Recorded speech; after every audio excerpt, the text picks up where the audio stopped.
cement is going to hit us. And it's not a funny thing at all. I mean, we all need water to survive. That's right. Whether you like it or not, you need water to survive. If we don't have water, life is threatened. If we don't have water, infections will spread. Yeah. If we don't have water, the cholera and everything else that we're talking about will be cost 90. And then electricity. You need it. It's no longer a luxury, it's a necessity. I mean, we don't have electricity. We can't be broadcasting. People can't be listening to us. Right. People can't charge their phones to make phone calls to us. People can't stream. People can't barber. People can't go to the salon. People can't become welders. People can't do all the things that they need electricity to do. Okay, cement.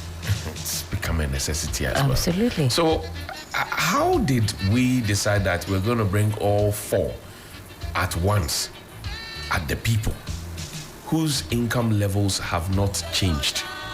All right, the income levels of the people really have not changed. So why are we bringing all these? I mean, and I consider them hardship on the people at the same time. Why? It's crazy. I've often quoted my friend Jerome. He's a finance expert, economist of sorts, and he said that if you want to have the same purchasing power that you did on January 1, 2022, in this same current year, your salary should have gone up by at least 90% to be able to cushion the price hikes that we've seen since then. How many people? So if you were earning, say, 1,000 cedis in January 2022, by you now now need 1,900 cedis to be able to live that same life that you had. Exactly. And that was even when you were managing, at least getting by. So exactly right. If that extra 900 cedis has not come, and I'm sure now it's even more than that because he gave us these stats at the top of 2024, juxtaposing that against January 1, 2022. Now we're in June. I'm sure you need maybe even 100% or more to supplement the shortfall. How many people's salaries have gone up by even 10%, let alone, let's say 20, 30, 40, even 50%? So that shortfall is there. Now, to add insult to injury, in 1 month alone, you're going to see different price hikes, whereas your pay has remained the same. So the tactics and the calculations that are about to occur, I mean, and if you've got children, you've got young ones, you've got babies at home, they need water to survive. You're washing their feeding bottles, changing them quite frequently, they need to bathe, and so on and so forth. The ordinary Ghanaian is under pressure. But Johnny, is this not as a result of our dealings with the IMF, some of these price hikes that we're seeing every quarter? They are conditionalities. So whether, as we say, whether you like it or yes, we have to comply. Now that tranche is said to have hit our accounts or should hit our accounts today, we've got no option but to listen to what Big Bro from the IMF is saying. And you see, that will feed into the conversation where the government says, we have been able to conclude the negotiations on our international debts, and so clap for us, it's okay. I mean, I found that quite insulting and very, very demeaning, if you ask me, because what that means in simple terms and in simple English is that we have mismanaged the situation. We go and run and say, ma'am, so I'm a schoolboy. I'm giving my supplies for the whole semester or the whole term. I go to school and I mismanage what I have for the whole term. And then mid-term, I run home and come and tell mom that I have depleted all that you gave to me. My garri is finished, my sugar is finished, my milk is finished, my sardine is finished, my pepper is finished. The other things, biscuit, maybe shemima, all those things that we used to take to school, finished.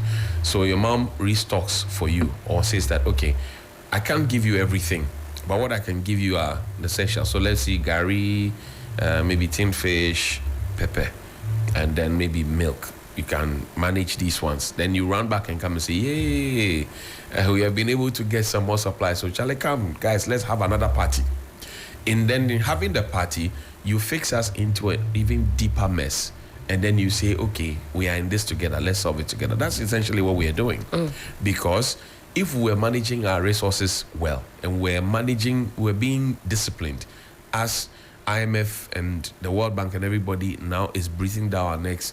They're sitting at the finance ministry, they're sitting at Bank of Ghana and breathing down their necks, say, you can't do this, you can't do that, you can't do that, you can't do this, you can't do this, you can't do that. I'm not sure we would have run to them anyway, asking for anything, for anybody to have conditionalities. That's right. It's akin to going to do laboro.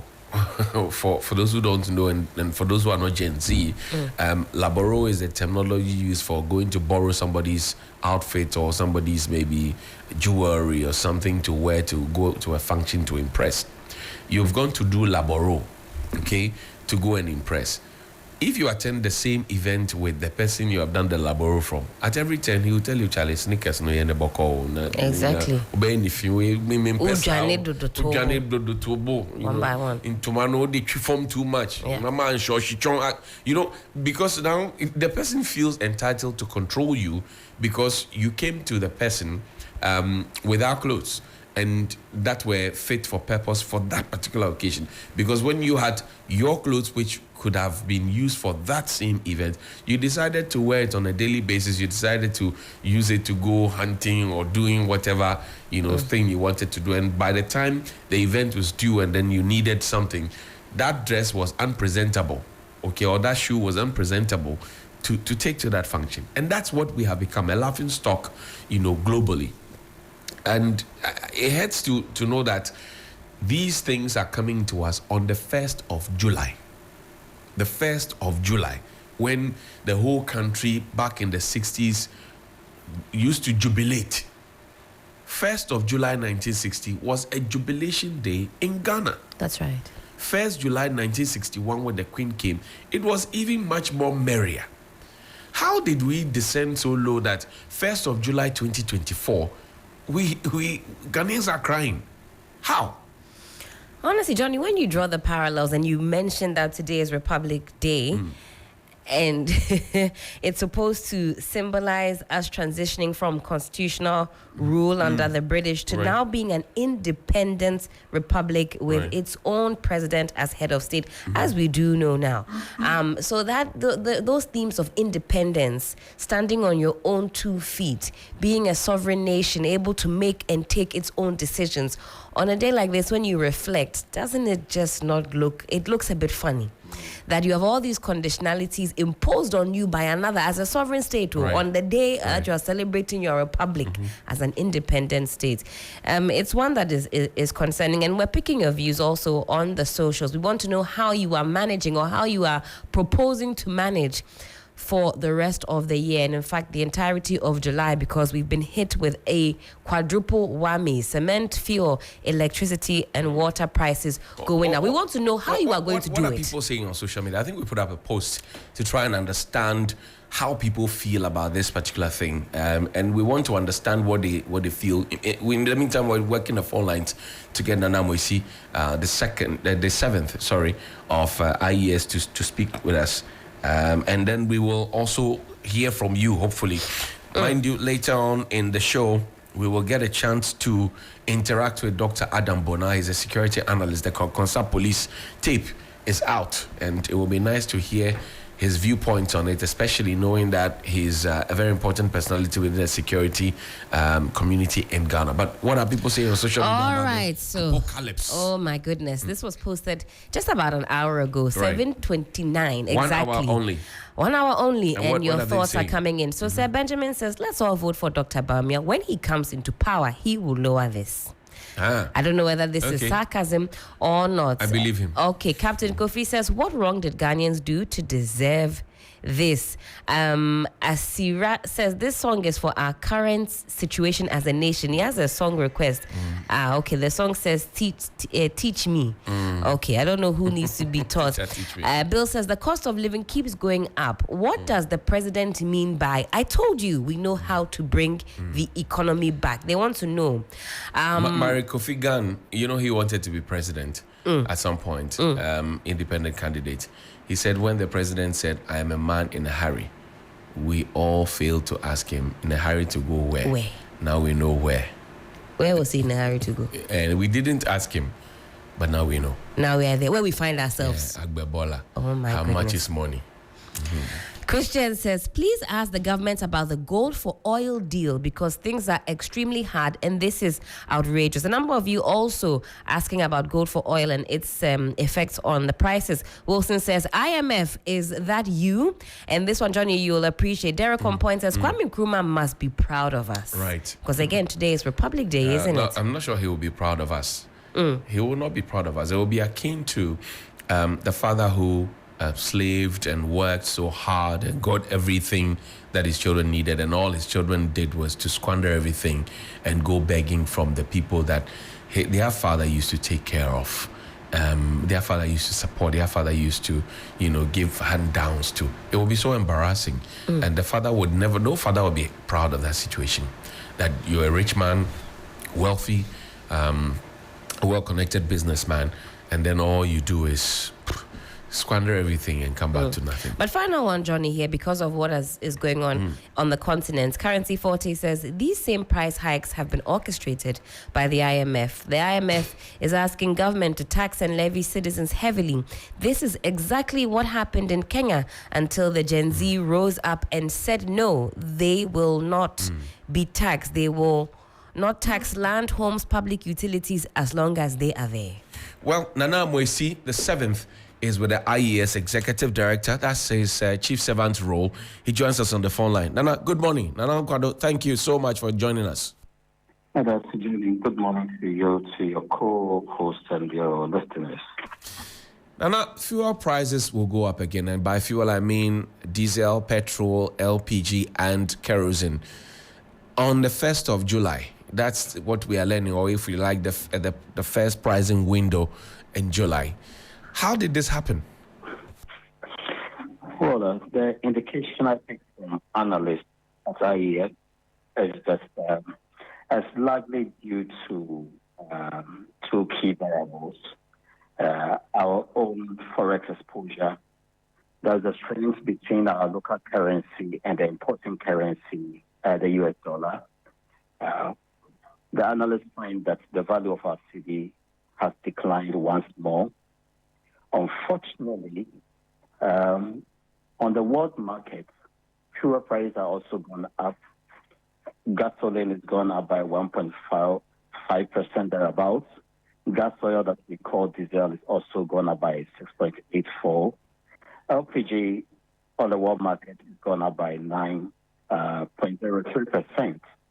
And Jody, we are likely a fuel importing country. And so any changes on the world market, one way or the other, would have an impact on our own domestic pump. And so both the world market and our own domestic foreign exchange market went negatively against us. Hence, the impact at the pump come the next few days. I see. Now, on the ground, the indication is that people are not happy because now they can't buy. These days, Helen will tell you that you won't find the kind of traffic you used to find on the roads because many people or most people have parked their vehicles. Do you get that indication as well? Well, it's a personal life experience, Johnny. Anytime fuel prices go up, it impacts on mobility. You have less fuel this time around to go about your business and cut back on your travels, cut back on your trips, plan them well before you step out. That is one major thing. I should be in the office by 9, but I had to wait. I'm compelled to wait up until 10 before I hit the motorway because there will be traffic and it will be eating into my fuel tank as well. When fuel prices go up as well, it's also a factor of production. So industries also have a feel of that. While some use it for their generators at a time also like this during doom so, others will also use for as an additive or another. Right. And so that's one to impact on industry. So if you ask me, the ordinary consumer of fuel is careful because of prices are going up and how to plan their own trips. The exchange rate and the strength or weakness of our city, and then global prices, and then taxes. What role do they play in all of this?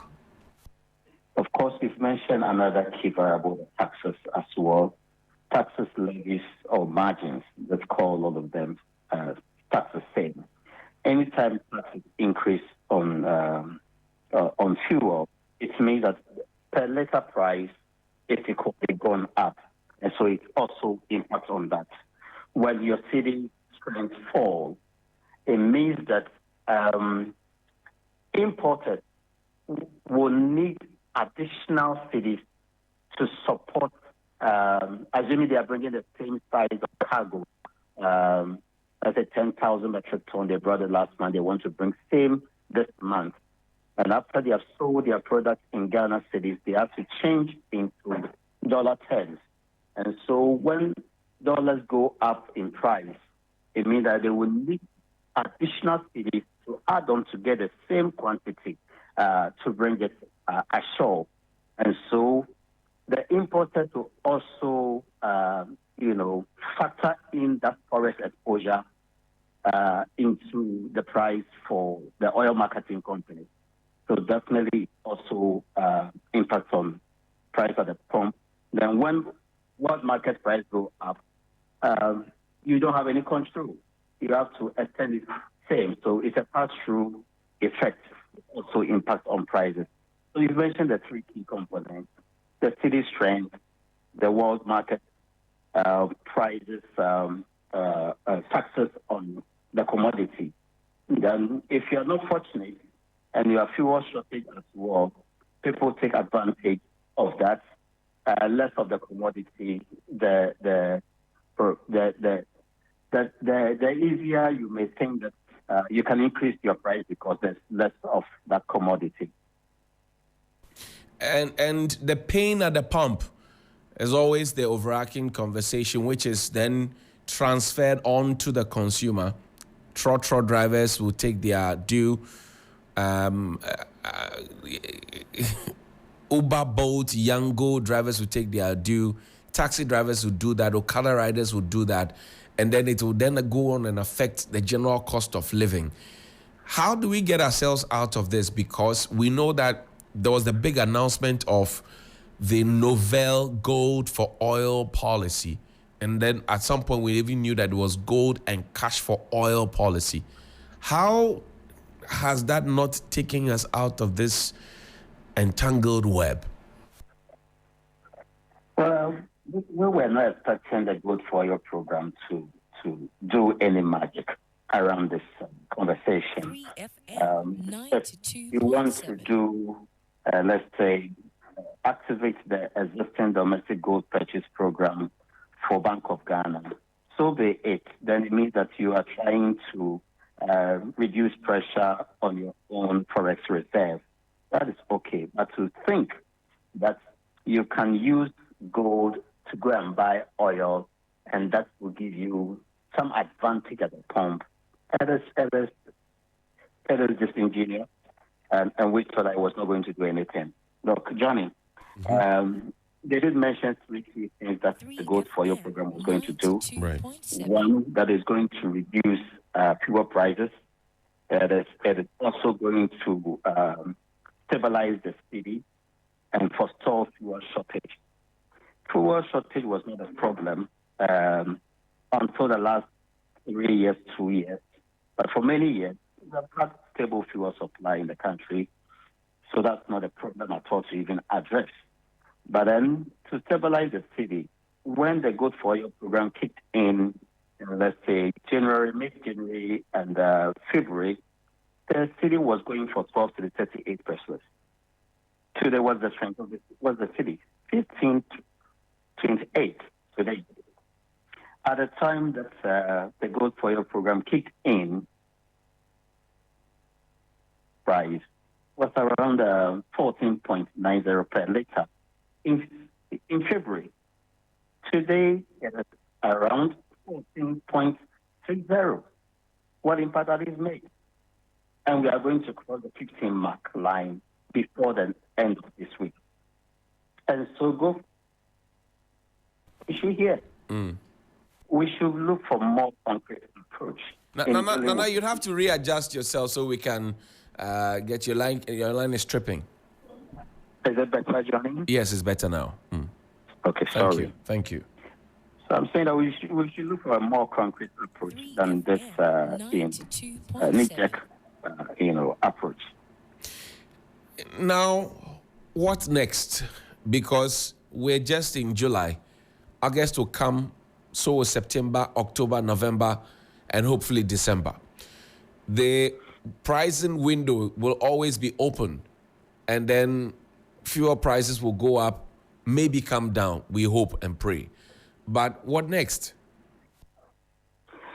Johnny, the biggest conversation that we must incline our mind to is the CD-dollar relationship.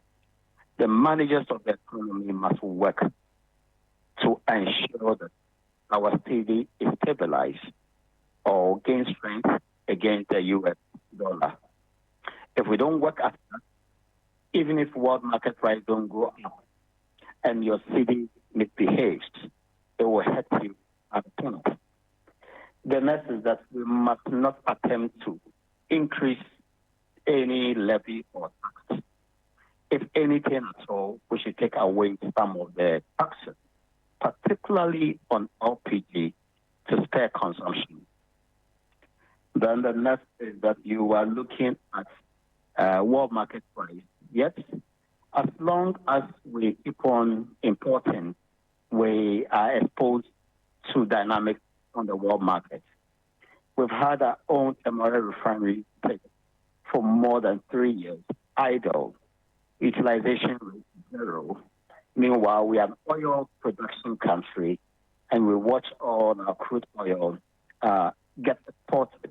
Meanwhile, our own petroleum agreement, upstream petroleum agreement, Article 15, suggests that we must direct our domestic petroleum resources to our domestic refineries. The St. Oil refinery has been erratic in running because of them sort issues as well. So although we have an installed capacity as a country of more than 90,000 barrels or thereabouts, and we consume roughly 93,000 barrels per day, we are still importing. And that anytime we export our crude oil, we are creating jobs in somebody's economy. You are creating wealth in somebody's economy. You go and import the finished product, and you put pressure on your own currency, and the cycle goes on. You can't address any issue like that. So we must work to strengthen the city. We must also begin to find ways to make sure our domestic refinery capacity is utilized in terms of capacity. Yeah.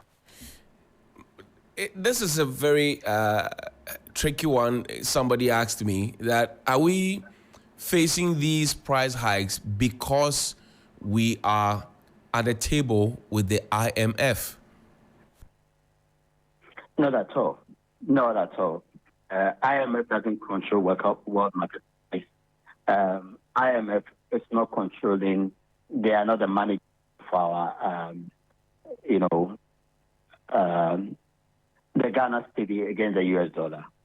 If there should be any temptation for the IMF to come into this conversation, it may be on levies and taxes. Right. But we will not see any change in tax. But you're asking for some of the taxes to be yanked off. Now, IMF is giving us support so that we can bounce back, and they would also want to be paid back. I'm saying that you are asking for some of the taxes to be yanked off. IMF has given us money to support us. They will want to be paid back, and this payback will only be generated when we tax the people, and that includes fuel. So, again, I ask, does the IMF has its hands there somewhere? We don't have a picture on that. We don't have a handle on that conversation. But you see, if you want to follow the IMF to probably increase more taxes or be reluctant in taking away some of the taxes and levies on a key commodity like LPG, then you are doing yourself a disservice. Today, the consumption of LPG has declined,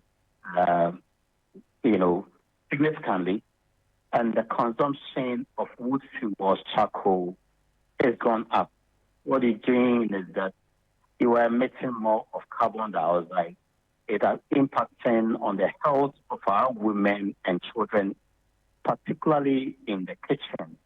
It's impacting on the lives of young folks in the villages. When they have to be in school, they have to go and fetch firewood and use some of this time in the kitchen. And in the end, what happened to your health system?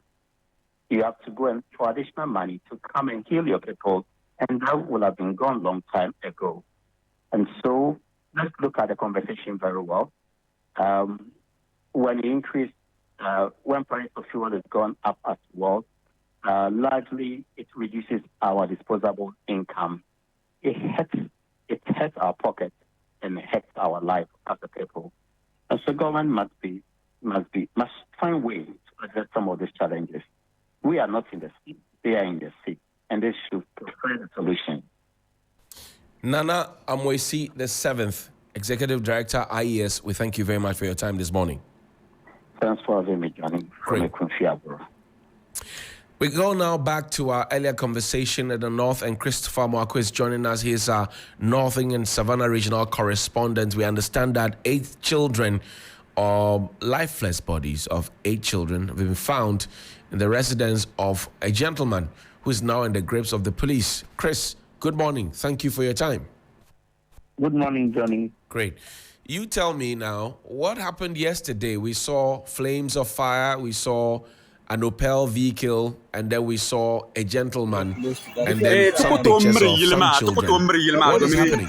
Police nim jila ni mane kamara fana mane la ngar shama ni sare kama mangnya biya ba nyala ban sharan zuhara enta ha wuntan mane tir kun ta la bale tir discuss re to kayel ban sa zan ba ma chan kuti ya no miri yala sham to ama banta kana be tan mahma biya lore ne dirin cheka saloma mamman bal mukar nan tom domini won sayar la ma be din sayar ma so kam za hasadi sawum limi to ama din ta kana shamma din kana shambala marfana mane ngarun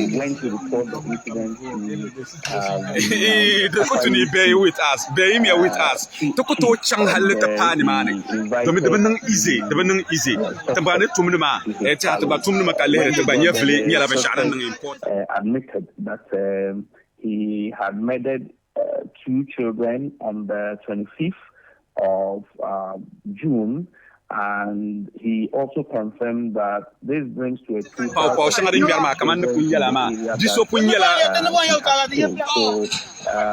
residents nearly lynched the man, but for the intervention of the chief of the assemblyman who called in the police to come and pick him up. So later the residents went to his house and set the house ablaze.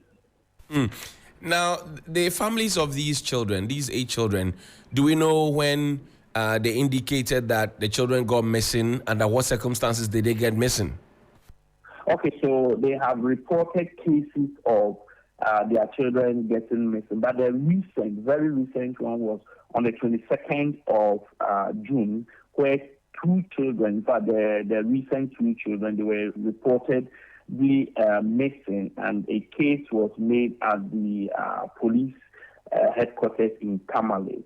And so that was after the family searched for the children and could not find them. So they reported the case 3 days after the children went missing to the police. And on that fateful day, this Mala Mahada confirmed yesterday that he killed those 2 children on the 25th.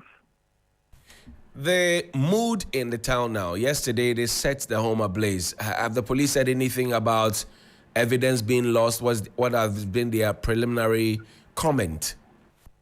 but setting the house ablaze was in the presence of the police and some military officials, because they were there to ensure that the house or the home of the man was not touched, because the residents even wanted to set the man ablaze.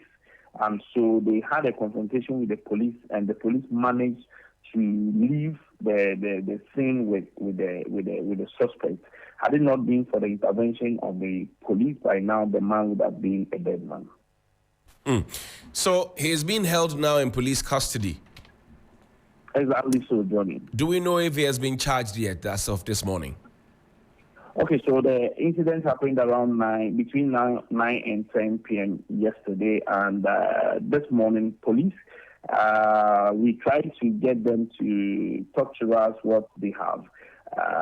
They have found out so far from him, from his house, because yesterday they searched his house, and they've not given us any information yet. So we are hoping that in the course of the day, they will talk to us. And the mood in the town this morning, what is it like?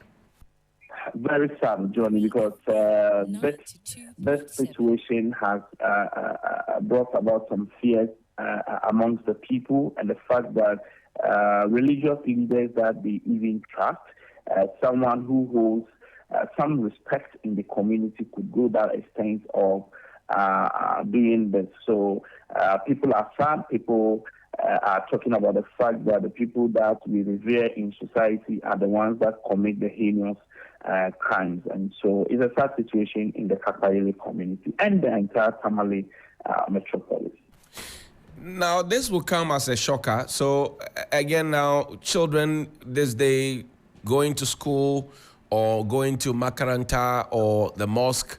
I've been to Tamale a couple of times. Of course, I'm a sub-chief there, Zosemlina, and I see children moving around freely. Has this affected, as of this morning, how children are going about, happy and playful as usual, as I know is a situation in Tamale? Yes, in fact, some families have even indicated that because of what has happened, if they are unable to carry their children to school, then it means that they will not allow them to go to school, because they do not know who else will be a target. And once the certain malam has done this, then it means that any other person can also do that. So they are complaining that the safety of their children is not guaranteed. And the worst of it all is that they all go to their workplaces, and the children go to school. Some of them go to community schools where they close, they go by themselves, and they get home by themselves. After school, most of them go about playing in the neighborhood, and so that has been a concern for them as we speak. But the assemblyman for the area actually told me that beyond this, probably they will need some stakeholder engagement with the community, such that every child will be asked to stay at home. If you are sending your child, you send your child at an hour that the child will be free to go and return.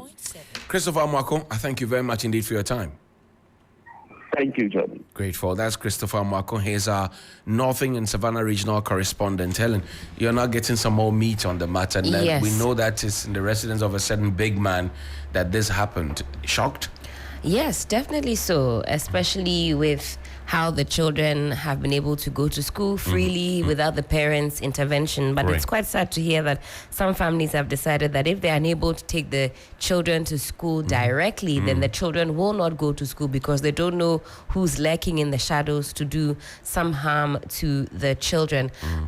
What I find unfortunate, though, is the burning of the house. They say it was in the presence of the police and the military. Maybe they were unable to control the anger of the mob. But when it comes to crime management, especially on the grounds, as far as preserving evidence is concerned, I think it's something that we need to also be thinking about. If you're watching us on Facebook, you can see scenes of that. In fact, the whole house raised down from the roof to the foundation.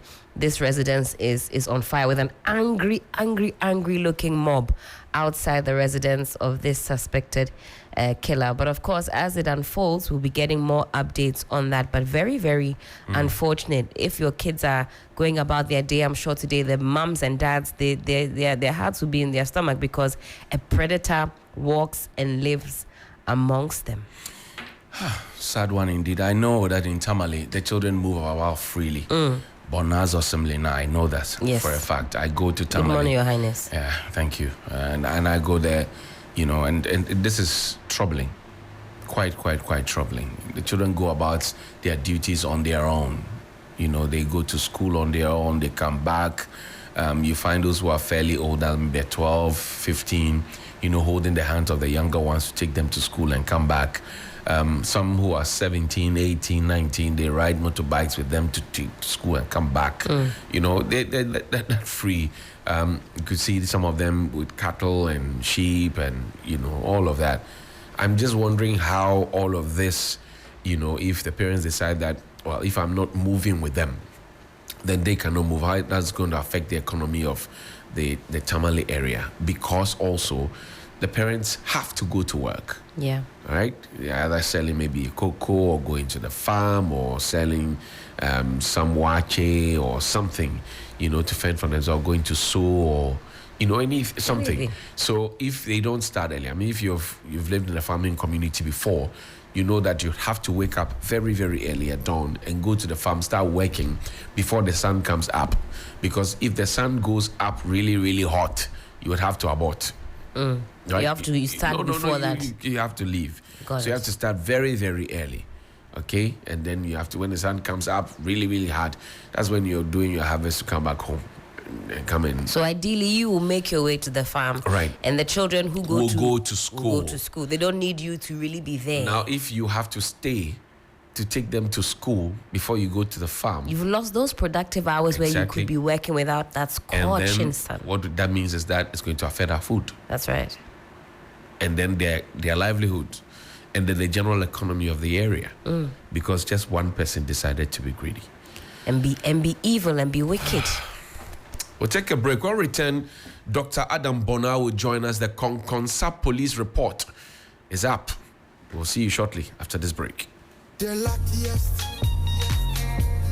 Luck is everywhere for everyone.